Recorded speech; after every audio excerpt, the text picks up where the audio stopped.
So once again welcome at Easy Prep. उम्मीद कर रहा हूँ डियर स्टूडेंट्स आप सभी लोगों की तैयारी बहुत ही बेहतरीन चल रही होगी। डियर स्टूडेंट्स, आज की इस क्लास के अंदर जो हम डिस्कशन करने वाले हैं, बेसिकली आज हम बात करेंगे कंडीशनल प्रोबेबिलिटी के ऊपर। क्या होती है कंडीशनल प्रोबेबिलिटी एंड कैसे इस कंडीशनल प्रोबेबिलिटी को हम अपने क्वेश्चंस के अंदर यूज कर सकते हैं।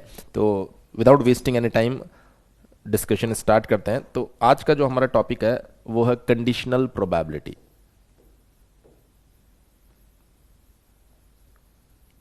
Conditional probability,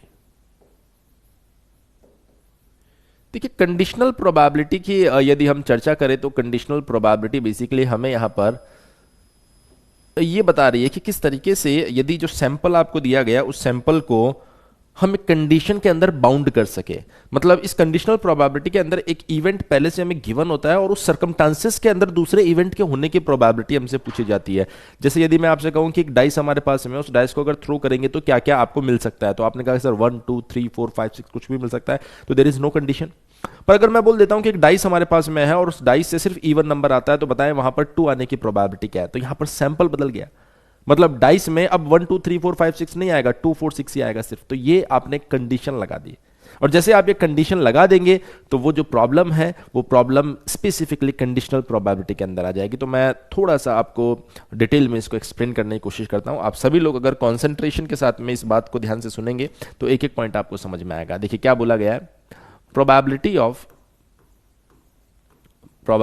of event B when event A is given, probability of B when A is given equals to। देखिए इस बात को आपको समझना होगा कि यहां पर जो आपने लिखा है probability of B when A is given, यानी ये इवेंट जो आप देख पा रहे हैं, कौन सा इवेंट जो नीचे दिया गया है, ये आपका गिवन इवेंट है। इस इवेंट के होते हुए आपको बी की प्रोबेबिलिटी फाइंड करनी है। तो ये दी जाती है बच्चे आपके पास में प्रोबेबिलिटी ऑफ ए, और ऊपर आएगा आपके पास में probability of B intersection A. इंटरसेक्शन का मतलब मैंने आप लोगों को बताया है कि जब दोनों इवेंट साथ में हो रहे हो, यानी ए तो हो रहा है और उस सर्कमस्टांसेस में बी के होने की प्रोबेबिलिटी आपको फाइंड करना है। तो अगर आपको प्रोबेबिलिटी फाइंड करनी हो बी की जब ए गिवन हो, तो कुछ इस तरीके से आप रिप्रेजेंट करेंगे। और इसी तरीके से अगर मैं बात करूं probability of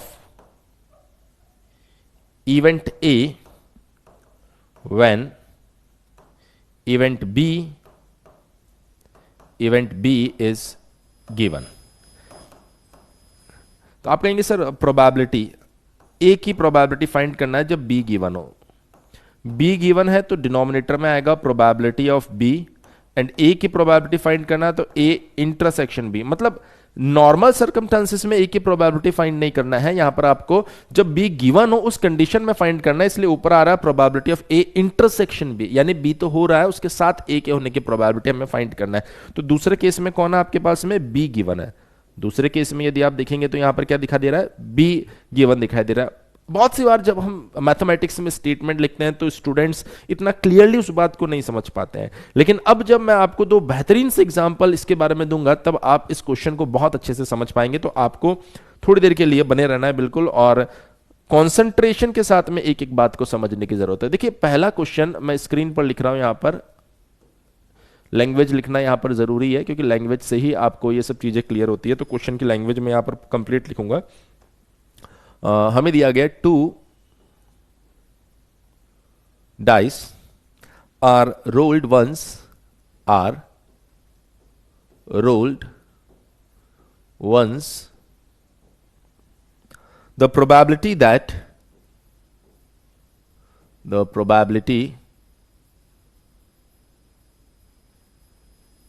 that the number on the first dice, the number on the first dice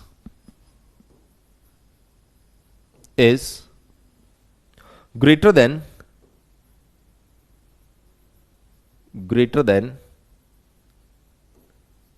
the number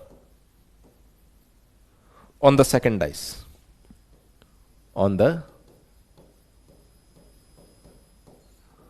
second dice, given that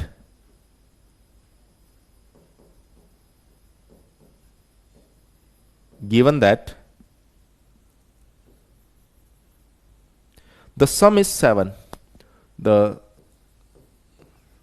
sum is 7। अब देखिए क्वेश्चन को कैसे क्रैक करते हैं। सबसे पहली चीज तो ये जो वर्ड आ रहा है गिवन दैट, इसका मतलब ऐसा हो रहा है, ऐसा हो रहा है, यानी एक इवेंट तो हो रहा है पहले से, और हमसे पूछा द प्रोबेबिलिटी दैट, और इस इवेंट की प्रोबेबिलिटी बताओ। ऐसा हमें क्वेश्चन में थोड़ा सा रीड करना होगा और समझना होगा। मेरे ख्याल से ये बात आप समझ पा रहे हैं। तो हमने कहा कि सर देखिए दो इवेंट मैं डिफाइन करूंगा यहां पर। मैंने कहा सर सबसे पहले इवेंट ए, मैंने कहा इवेंट ए की अगर मैं बात करूंगा तो the probability that number on the first dice is greater than number on the second dice. तो हमने कहा ए कौन है, number on the first dice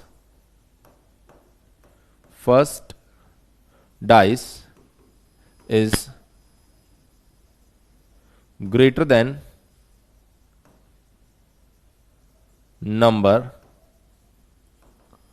on the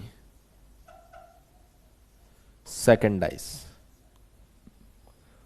clear है? इसको इवेंट ए मान लिया, और बी को हमने मान लिया सम इज 7। सम क्या है बेटा यहां पर 7 है, तो सम इज 7। तो अब आपको देखना है गिवन क्या है। सर यहां पर इवेंट बी जो है वो आपके लिए गिवन है, इवेंट बी जो है वो क्या है आपके लिए गिवन है। तो हमने इसको मान लिया गिवन, मान क्या लिया, क्वेश्चन में गिवन है, और हमसे इसकी प्रोबेबिलिटी पूछिए। हमसे क्या पूछिए, इसकी प्रोबेबिलिटी पूछिए। तो आप क्या करेंगे, मैं लिखूंगा probability of A when B is given. ऐसे लिखा जाएगा, हमने कहा बिल्कुल ऐसे लिखा जाएगा। तो नीचे आएगा प्रोबेबिलिटी ऑफ बी, और ऊपर आएगा probability of A intersection B, probability of A intersection B. अब बात आती है कि सर प्रोबेबिलिटी ऑफ बी कैसे लिखेंगे, probability of A intersection B कैसे लिखेंगे। तो देखिए सबसे पहले अगर मैं बात करूं बी गिवन है, इसकी प्रोबेबिलिटी फाइंड करना सम 7। सर सम 7 कहां कहां होता है, तो मैंने आपको बताया कि सर इस बार अगर आप सैंपल फाइंड करने की कोशिश करेंगे तो सम 7 कहां कहां होगा, 1,6, 2,5, 3,4, 4,3, 5,2, 6,1। ये हमारे पास में वो सैंपल है जहां पर सम 7 आ रहा है। इसने कहा कि sir probability of B, B का मतलब है सम 7, तो मैंने कहा सम 7 यहां आता है। तो अगर मैं बोलूं प्रोबेबिलिटी ऑफ बी कितना होगा, तो आप कहेंगे सर देखिए 6 ऐसे केस है जहां पर सम 7 आ रहा है, और बाकी अगर आप देखेंगे टोटल पॉसिबल केस होता है 1/36। तो इसकी प्रोबेबिलिटी कितनी हो जाएगी, 6/36। फिर आता है सर हमारे पास में probability of A intersection B. तो हमने कहा टोटल आउटकम कितना है सर, टोटल आउटकम तो 36 ही रहेंगे, बिल्कुल सर। अब अगर मैं बात करूं यहां पर टोटल आउटकम 36 है, ए इंटरसेक्शन बी, यानी कि जब बी हो रहा हो, मैंने कहा हो रहा है, इसके अंदर ए, हमने कहा ए कौन है, फर्स्ट नंबर ग्रेटर होना चाहिए सेकंड से। तो मैंने कहा बी के लिए सैंपल ये हो गया है ना, ए इंटरसेक्शन बी मतलब ए भी हो रहा हो इसमें, तो ए भी इसमें हो रहा है, इसका मतलब क्या हुआ, इसका मतलब हुआ कि सर पहला नंबर कहां कहां बड़ा है। मैंने कहा यहां नहीं है, यहां नहीं है, यहां नहीं है, यहां है सर, यहां है सर, यहां है सर। तो आपने कहा सर इसमें जो फेवरेबल होगा वो होगा सिर्फ 3। सर 3 क्यों हुआ, अरे भैया ए इंटरसेक्शन बी मतलब ए और बी दोनों होना चाहिए। तो यहां देखो सम 7 है, मैंने कहा हाँ है सर, यहां पर पहला नंबर दूसरे नंबर से बड़ा है, हाँ है, तो सिर्फ 3 ही फेवरेबल होंगे, इसलिए 3/36। तो ओवरऑल यदि आप देखेंगे तो यहां पर जो रिजल्ट आ रहा है आपके पास में वो क्या बन जाएगा सर, रिजल्ट बन जाएगा 3/36, 6/36। तो सर ये आंसर आ गया 1/2। आंसर क्या आ गया आपके पास में 1/2। तो 1/2 विल बी करेक्ट ऑप्शन। 1/2 जो होगा वो आपका बिल्कुल सही जवाब होगा, और मेरे ख्याल से आप लोगों को ये बात समझ में आ गई होगी। इस बात में और अगर आपको बेहतरीन क्लियरिटी लानी है तो मैं ऐसा का ऐसा ही एक और क्वेश्चन आपको लिखवाता हूं, जहां से आपको ऐसा लगेगा कि सर हाँ क्वेश्चन में ऐसा बहुत बड़ा चेंज नहीं था, लेकिन मजा आया हमें दोनों क्वेश्चन को पढ़कर, क्योंकि दोनों क्वेश्चन बहुत क्लोज लगते हैं, एक जैसे लगते हैं। तो दूसरा क्वेश्चन जो है वो क्या है हमारे पास में, 2 dice are rolled once, two dice are rolled once, if the number of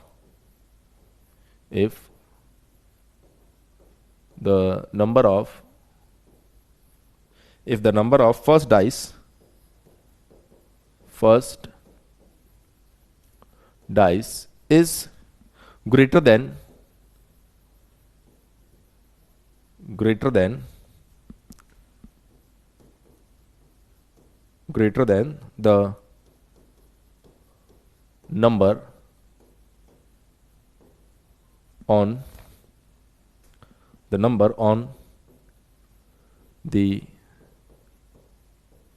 is greater than the number on the second dice,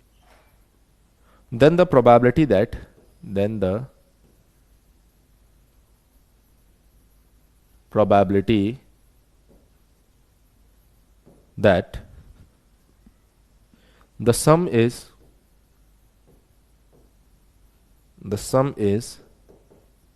7। देखिए अब क्वेश्चन में हल्का सा चेंजेस हुआ है, मतलब दिखने में आपको एक जैसा लगेगा पर क्वेश्चन में हल्का सा चेंजेस हुआ है। कैसे हल्का सा चेंजेस आप देख पा रहे हो यहां पर, इसने बोला if the number of first dice is greater than the number on the second dice. वो बोल रहा है पहला नंबर दूसरे से बड़ा है, then find the probability that, इसकी प्रोबेबिलिटी पता करनी है। तो हमने कहा सर इस बार इवेंट ए को कैसे डिफाइन करोगे, मैंने कहा सेम लिख दो आप। तो इवेंट ए फर्स्ट नंबर या number on the first dice, number on first dice is greater than number on second dice. Event A इसको बोला आपने, इवेंट बी अगर आप देखेंगे उसको हमने बोला सम इज 7। सम क्या हो गया बेटा यहां पर 7 हो गया। अब देखिए इसको मैं क्या मान रहा हूं सर, ये हमारे पास में गिवन है कि ये गिवन है, मैंने कहा देखिए साफ साफ बोल रहा if the number on the first dice is greater than, यानी ये गिवन है सर। और प्रोबेबिलिटी किसकी फाइंड करनी है सर, प्रोबेबिलिटी इसकी फाइंड करनी है। तो आप लिखेंगे probability of event B when A is given. हमने कहा ठीक है सर, इसको कैसे लिख सकते हैं, मैंने कहा डिनोमिनेटर में आएगा प्रोबेबिलिटी ऑफ ए और न्यूमरेटर में आएगा probability of B intersection A. हमने कहा ओके ठीक है, इतनी बात हमको समझ में आ गई, इसमें कोई कंफ्यूजन नहीं है। तो सबसे पहले ए का मतलब क्या हो गया सर, नंबर फर्स्ट डाइस पर जो आ रहा है वो बड़ा होगा। तो मैंने कहा सर इसका अगर सैंपल ढूंढूं तो मैं कंप्लीट, तो मैंने कहा ये बनेगा 2,1, ये बनेगा 3,2, 3,1, ये बनेगा 4,3, 4,2, 4,1, 5,4, 5,3, 5,2, 5,1, 6,5, 6,4, 6,3, 6,2, 6,1। वैसे भी पहले भी मैंने काउंट करवाया था, ऐसे 15 ऑप्शंस होते हैं आपके पास, 1 2 3 4 5 6 7 8 9 10 11 12 13 14 15। तो आप कहेंगे सर अगर मैं प्रोबेबिलिटी ऑफ ए को यहां पर लिखने जाऊं तो प्रोबेबिलिटी ऑफ ए कितना आएगा। तो हमने कहा कि सर देखिए favourable outcome 15 divided by total outcomes 36 होते ही है। बी इंटरसेक्शन ए, यानी कि ए का मतलब हो गया पहला नंबर दूसरे से बड़ा होना चाहिए, बी का मतलब हो गया सम 7। तो हमने कहा इसके अंदर अगर आप देखेंगे तो पहला नंबर दूसरे से बड़ा है। अब इसमें सम 7 कहां कहां सर दिखाई दे रहा है, मैंने कहा देखिए सम 7 जो आपको दिखाई दे रहा है, एक यहां दिखाई दे रहा है, एक यहां पर दिखाई दे रहा है, एक यहां पर दिखाई दे रहा है, सिर्फ 3 केसेस में सम 7 दिखाई दे रहा है। तो फेवरेबल 3 और टोटल कितना है सर 36। तो ओवरऑल यदि आप देखेंगे बेटा तो ये बन जाएगा आपके पास में 3/15 और ये बन जाएगा 1/5। तो ये कंडीशनल प्रोबेबिलिटी का कॉन्सेप्ट है जहां पर आपको ए और बी दोनों इवेंट को प्रॉपर्ली डिफाइन करना पड़ता है। यदि एक बार आप दोनों को प्रॉपर्ली डिफाइन कर देते हैं तो उसके बाद आपके लिए बहुत बड़ा चैलेंज नहीं है, उसके बाद तो आपको सिर्फ एक ही काम करना है कि सर कौन गिवन है और कौन फाइंड करना है। यहां पर थोड़ा सा मैं इसको और एक्सटेंड करना चाहूंगा और एक दो पॉइंट इसके अंदर आपको और बताना चाहूंगा। जैसे मान लीजिए अगर आपको बोल दिया जाए if A and B are mutually exclusive events. Mutually exclusive events का मतलब आप लोगों को मैंने बताया कि वो इवेंट्स जो कभी साथ में परफॉर्म, मतलब साथ में नहीं हो सकते। एक इवेंट होने का मतलब है दूसरे के नहीं होने को वो दर्शा रहा है, या बोल सकते हो कि एक इवेंट होना यानी दूसरे को वो क्या कर रहा है, एक्सक्लूड कर रहा है। तो जब भी आपको दो म्यूचुअली एक्सक्लूसिव इवेंट दिया गया हो और वहां पर आपको बोल दिया जाए कि इन दोनों का इंटरसेक्शन का प्रोबेबिलिटी फाइंड करो, तो ऑलवेज ध्यान रखना बेटा वो होती है 0। इसी तरीके से अगर वो बोल दे if A and B are independent events, then, तो यहां पर ध्यान रखिए अगर इंडिपेंडेंट इवेंट है तो अगर मैं लिखता हूं probability of A when B is given, ये क्या दिया गया था सर आपको, ये हमें दिया गया था प्रोबेबिलिटी ऑफ बी और ऊपर आया था probability of A intersection B. क्या आया था, ए इंटरसेक्शन बी। देखिए बच्चे यहां पर आप अगर मान लीजिए इसको सही से लिखना चाहें तो मैंने कहा कि देखिए ए व्हेन बी इज गिवन, अगर इंडिपेंडेंट है तो इस बी का ए पर कोई असर पड़ेगा, मैंने कहा नहीं पड़ेगा, क्योंकि ए एंड बी इंडिपेंडेंट है। तो हमेशा ध्यान रखना probability of A when B is given और प्रोबेबिलिटी ऑफ ए दोनों बराबर होते हैं। कब बराबर होते हैं, जब इंडिपेंडेंट है। अरे भैया बी एक ऐसा इवेंट है जिसका ए पर कोई असर ही नहीं पड़ रहा, तो वो गिवन हो या गिवन नहीं हो कोई फर्क नहीं पड़ता है, दोनों की प्रोबेबिलिटी सेम आएगी। अच्छा सर अगर मैं ऐसा लिखूं तो मैंने कहा probability of B when A is given, अरे दोनों इंडिपेंडेंट है तो ए के होने का बी पर कोई असर नहीं पड़ेगा, दोनों बराबर ही आने वाले हैं। इस चीज का ध्यान रखिए। तो अगर आप इसको मॉडिफाइड करने जाए तो इसको मैं क्या लिख सकता हूं, इसको मैं लिख सकता हूं probability of A equals to probability of A intersection B divided by probability of B. तो यहां से आप बोल सकते हैं probability of A intersection B equals to probability of A multiply by probability of B. लेकिन ध्यान रखना ये रिलेशन कब वैलिड होता है, जब दोनों इंडिपेंडेंट इवेंट हो, अदरवाइज ये रिलेशन वैलिड नहीं होगा। मैंने कहा सर अगर मान लीजिए कि मैं ऐसा लिखूं probability of B when A is given, तो ये कैसे लिखा जाएगा, मैंने कहा बहुत सिंपल है, probability of B intersection A divided by probability of A. मैंने कहा क्योंकि b when a is given और प्रोबेबिलिटी ऑफ b दोनों बराबर होता है, क्यों, इंडिपेंडेंट है, तो इसको प्रोबेबिलिटी ऑफ b लिख सकते हैं, हमने कहा बिल्कुल लिख सकते हैं। तो ये बन जाएगा b intersection a divided by probability of a। तो हमने कहा probability of b intersection a equals to क्या हो जाएगा, probability of a multiply by probability of b। और ये बात आपको पता होनी चाहिए कि A इंटरसेक्शन B या B इंटरसेक्शन A दोनों में कोई डिफरेंस नहीं होता, दोनों बिल्कुल सेम ही होते हैं। तो ये मैंने यहां पर आपको दिखा भी दिया है, कोई कंफ्यूजन नहीं होना चाहिए। अच्छा सर यहां पर आपने एक और बात बताई थी, जरा उसके बारे में भी थोड़ा सा डिस्कशन कर लेते हैं। आपने एडिटिव थ्योरम भी हमें एक बताई थी, मैंने कहा बिल्कुल बताई थी। तो आपको याद होगा उस एडिटिव थ्योरम में भी एक ऐसा ही छोटा सा नन्ना सा मुन्ना सा कॉन्सेप्ट था। तो आपने बोला if A and B are mutually exclusive events,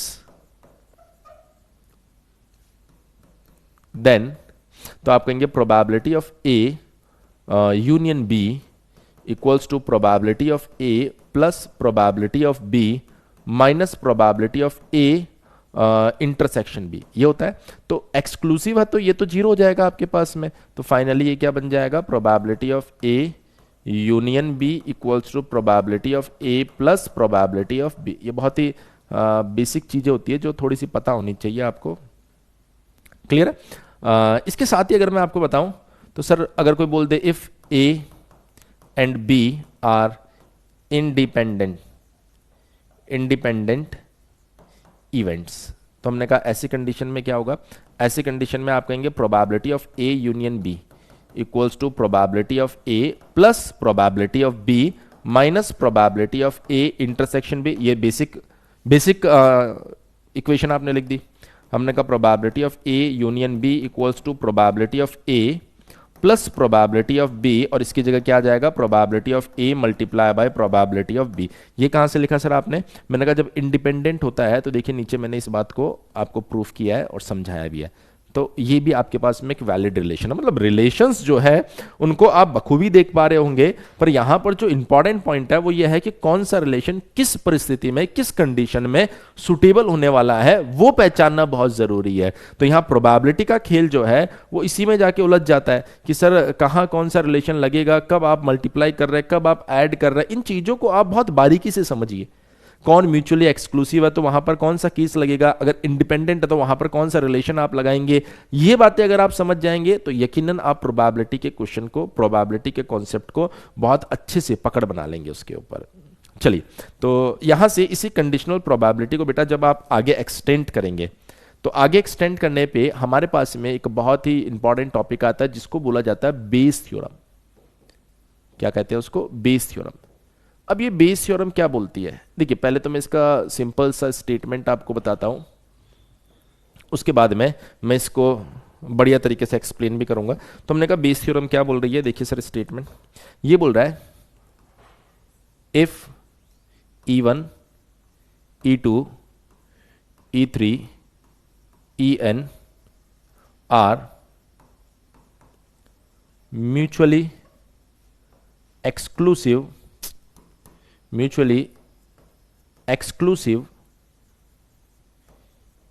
events and capital S is sample which is defined as S equals to, ध्यान रखना ये भी समीशन ही है, I equals to 1 to N EI। जितने भी म्यूचुअली एक्सक्लूसिव इवेंट्स हैं उन सबको मिला दोगे तो आपका सैंपल डिफाइन हो जाएगा।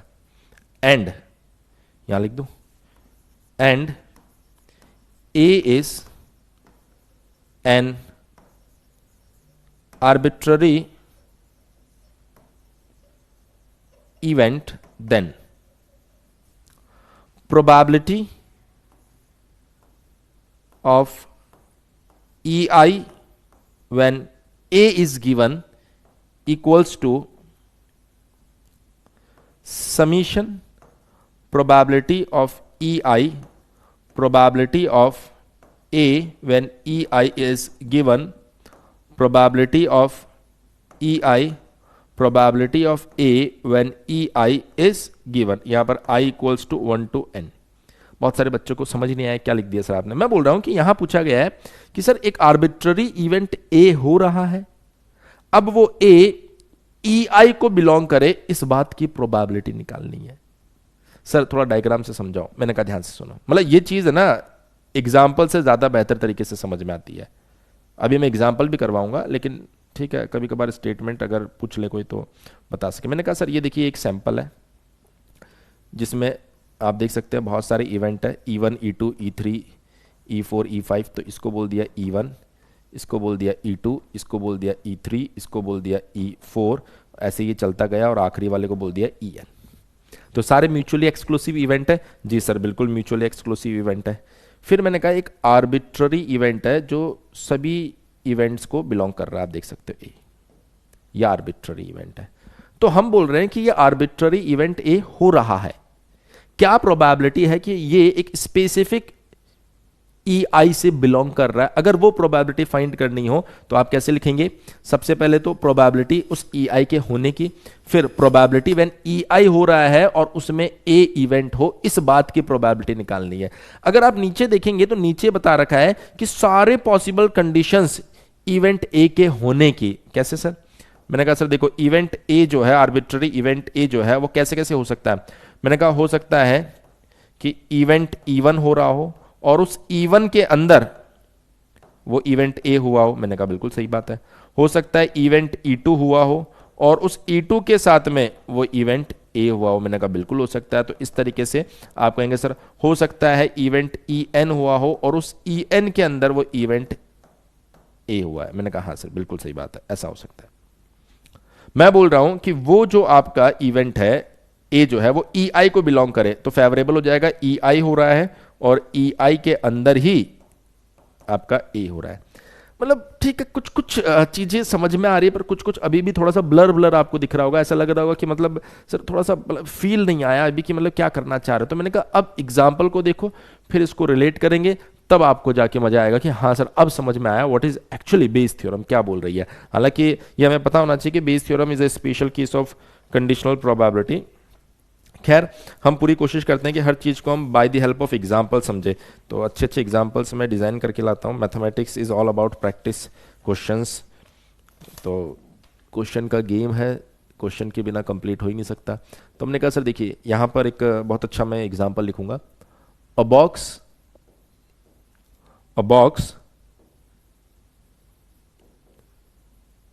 contains two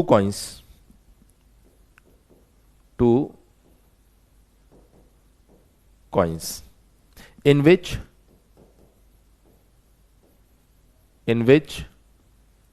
one is unbiased, in which one is unbiased. अब देखिए जो अनबायस्ड होता है ना आपके पास में, इसका मतलब होता है हेड और टेल आने की जो प्रोबेबिलिटी रहेगी ना वो एग्जैक्टली सेम ही आएगी। तो one is unbiased and the other one is double headed,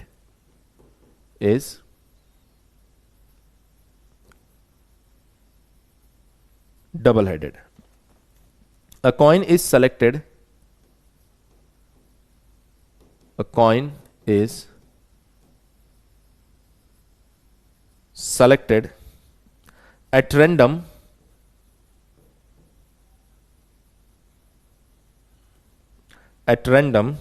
from the box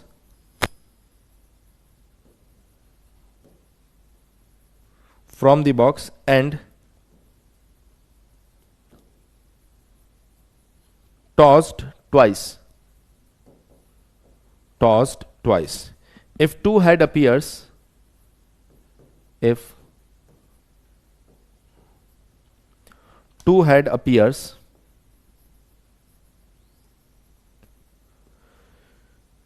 then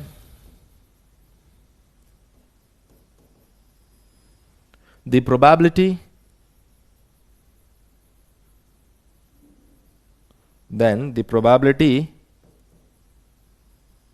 that selected coin was double-headed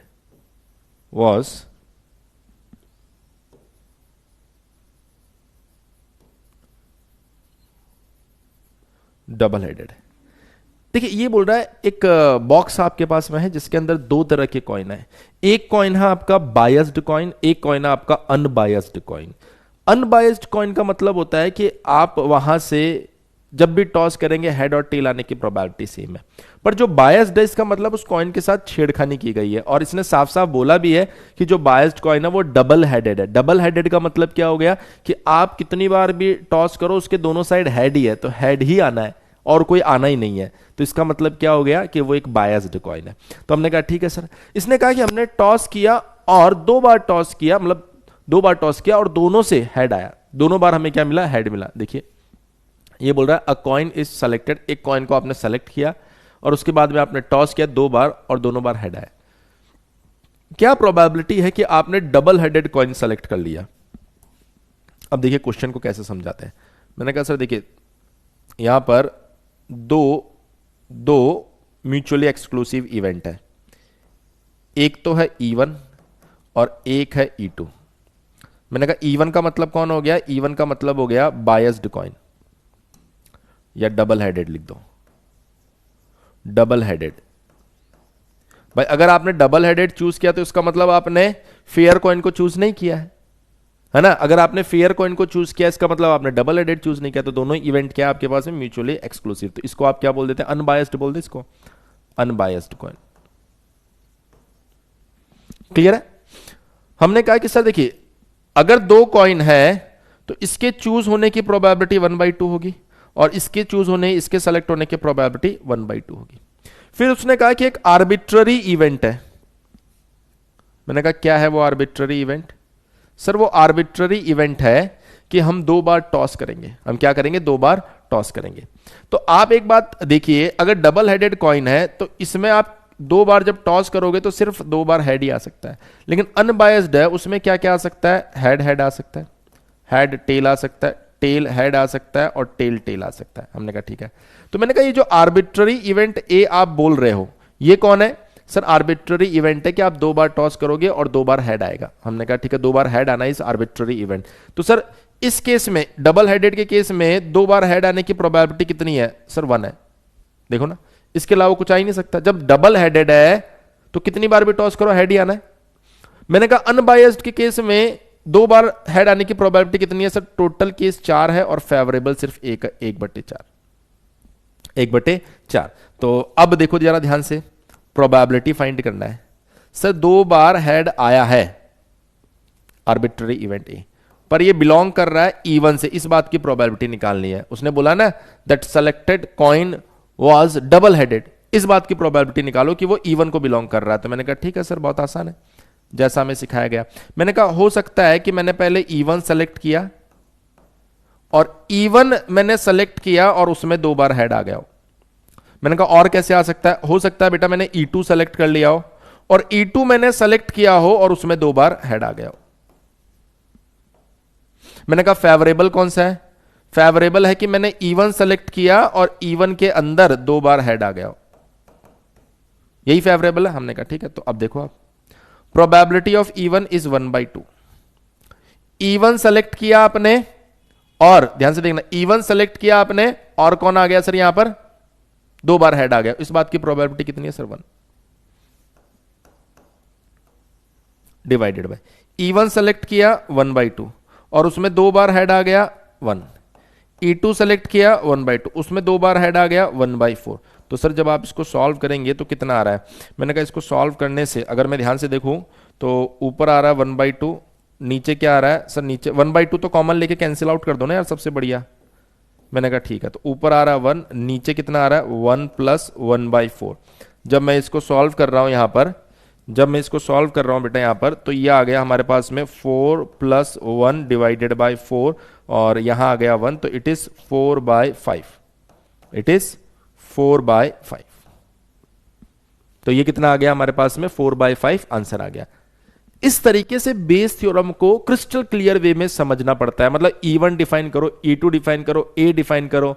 शुरुआत में जब आप इन सब चीजों को करोगे ना तो आपको बड़ा ऐसा लगेगा कि मतलब सर कैसे पता चल रहा है E1 कौन है, कैसे पता चल रहा है E2 कौन है।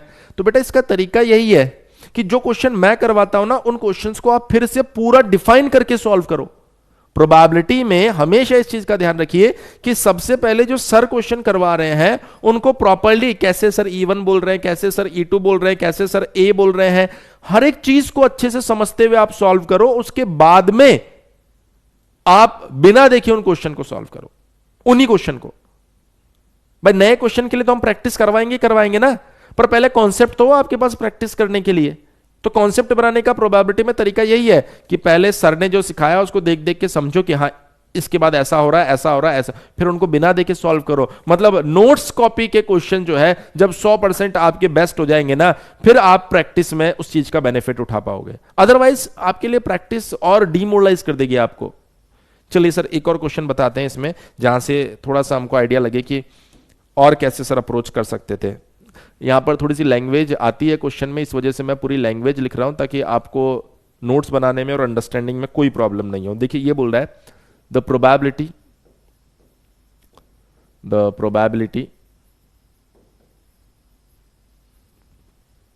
That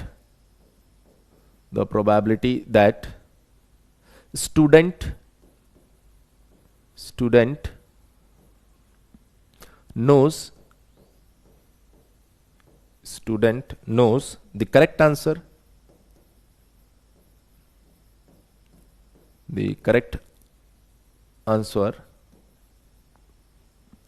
to a multiple choice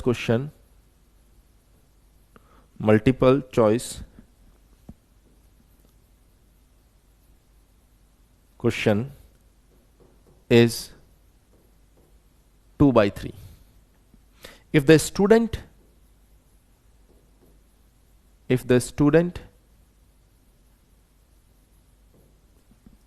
does not know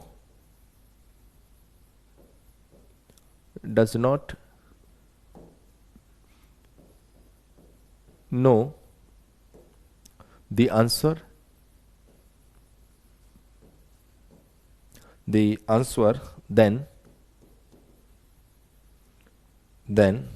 the student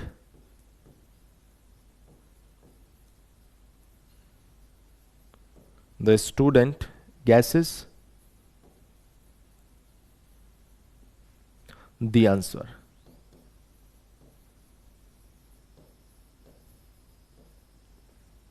The probability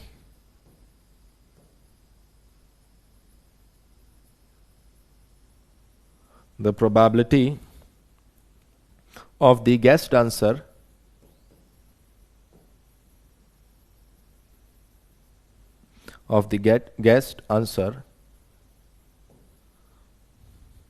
being correct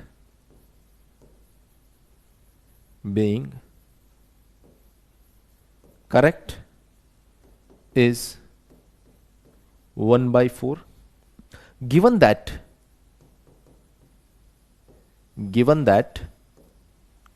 the student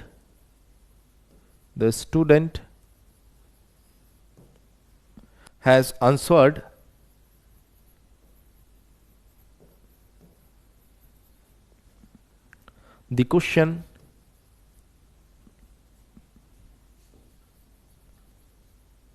the question correctly,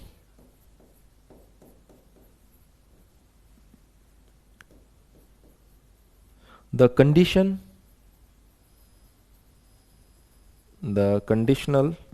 probability that the student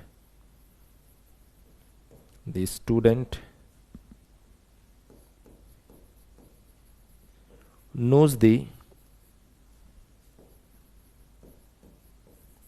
correct answer is.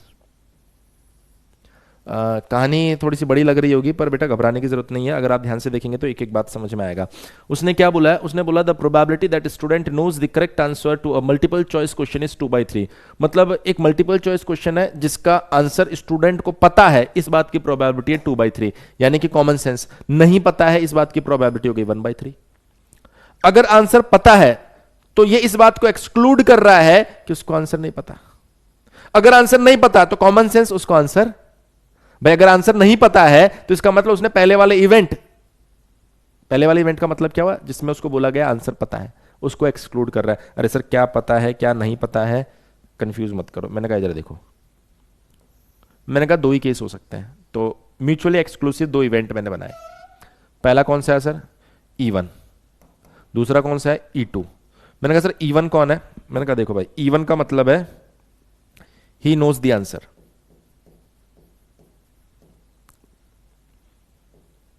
हमने कहा E2 डोंट नो, उसको आंसर नहीं पता। मैंने कहा अगर आंसर पता है यानी E1 इवेंट हो रहा है तो कॉमन सेंस से E2 नहीं हो रहा, अगर E2 हो रहा है तो कॉमन सेंस से E1 नहीं हो रहा, तो यानी दोनों क्या है, म्यूचुअली एक्सक्लूसिव इवेंट है। हमने कहा बहुत ही बेहतरीन सर। मैंने कहा E1 के होने के चांसेस, सर वो बोल रहा है ना आंसर पता, इस बात की प्रोबेबिलिटी 2/3 है, तो नहीं पता कॉमन सेंस 1/3। ठीक है सर। अगर उसको आंसर नहीं पता तो वो आंसर गैस करेगा, पर आंसर तो मार्क करेगा। ठीक है, the probability of the guessed answer being correct is 1/4। देखिए 4 ऑप्शन अगर आपके पास में होते हैं और आप तुक्का लगाएंगे तो आंसर सही होने की प्रोबेबिलिटी 1/4 होती है, वही बात इसने बोली है। हमने कहा ठीक है सर, एक आर्बिट्ररी इवेंट यहां पर हम बोल रहे हैं कि उसका आंसर क्या हो गया, और पढ़ लेते हैं आगे। Given that student has answered the question correctly, उसने भैया आंसर जो है उसका सही जवाब दिया, तो arbitrary event A answer correct है, इसको हमने आर्बिट्ररी इवेंट ए बता दिया। वो बोल रहा है the conditional probability that student knows the correct answer. देखिए पूरी कहानी को फिर से सुन लीजिए। एक स्टूडेंट है, एक मल्टीपल चॉइस क्वेश्चन है, उस मल्टीपल चॉइस क्वेश्चन का आंसर उसको पता है, इस बात की प्रोबेबिलिटी 2/3 है, तो नहीं पता है उसकी बात की उस बात की प्रोबेबिलिटी 1/3 है। अगर उसको आंसर नहीं पता तब भी वो आंसर गैस करेगा, और गैस्ड आंसर सही होगा, इस बात की प्रोबेबिलिटी 1/4 है। उसने आंसर दिया, आंसर हो गया सही। क्या प्रोबेबिलिटी है कि उसको आंसर पता था? हमने कहा आंसर सही हो गया। इवन में आंसर सही होने की प्रोबेबिलिटी कितनी है? अरे जब उसको आंसर पता है तो 100% सही आंसर मार्क करेगा ना। जब आंसर नहीं पता तो 1/4 प्रोबेबिलिटी है उसके सही होने की। तो आपने कहा कि सर कैसे लिखूं? मैंने कहा देखिए, जब लिखो तो बोल बोल के लिखो। आप मैथमेटिक्स की लैंग्वेज पढ़नी आनी चाहिए आपको। प्रोबेबिलिटी स्टूडेंट का आंसर सही हो गया, क्या प्रोबेबिलिटी है उसको पहले से पता था। देखो मैंने ऐसे नहीं बोला probability of even when A is given, नहीं नहीं नहीं, प्रोबेबिलिटी उसका आंसर सही हो गया ये पता है, लेकिन उसको पहले से आंसर पता था, इस बात की प्रोबेबिलिटी निकालनी है। तो मैंने कहा किन किन कंडीशन में उसका आंसर करेक्ट हो सकता था। हो सकता है कि उसको आंसर पता हो और उसके बाद में पता हो और उसके बाद उसने सही बता दिया। देख रहे हो, सेंटेंसेस बोल रहा हूं मैं, या फिर या और बोलते प्लस कर दिया। हो सकता है कि उसको आंसर नहीं पता हो, उसको नहीं पता है, उसके बावजूद उसने आंसर सही बता दिया। ये तो हो गया आंसर सही होने के तरीके। फेवरेबल कौन सा है? ये वाला, उसको आंसर पता है, आंसर पता है, उसके बाद उसने सही बता दिया। हमने कहा अरे सर ये तो बहुत बढ़िया, मतलब मैथमेटिक्स की लैंग्वेज पढ़नी आनी चाहिए, पढ़ोगे मजा आएगा। सर उसको आंसर पता है, इस बात की प्रोबेबिलिटी 2/3। आंसर पता है फिर सही मार्क करेगा, उस बात की प्रोबेबिलिटी 1। आंसर पता है, इस बात की प्रोबेबिलिटी 2/3, फिर सही मार्क करेगा 1। आंसर नहीं पता 1/3, फिर सही मार्क करेगा 1/4। तो सर इसको सॉल्व करें? मैंने कहा बिल्कुल सॉल्व करो। तो ऊपर क्या आ रहा है? 2/3। मैंने कहा नीचे क्या आ रहा है? इधर तो आ रहा है 2/3 और इधर आ रहा है 1/12। तो सर डिनोमिनेटर में एलसीएम ले ले? मैंने कहा बिल्कुल ले लो। डिनोमिनेटर में जब एलसीएम ले रहे हो तो नीचे आ रहा है 12, इधर क्या आ रहा है 8 + 1। अब कैंसिल आउट हो रहा है कुछ? मैंने कहा बिल्कुल हो रहा है। देखो इससे ये कैंसिल आउट करोगे तो ये आएगा 4 टाइम्स, ये चला जाएगा शायद ऊपर, तो आंसर आ गया 8/9। ये लो।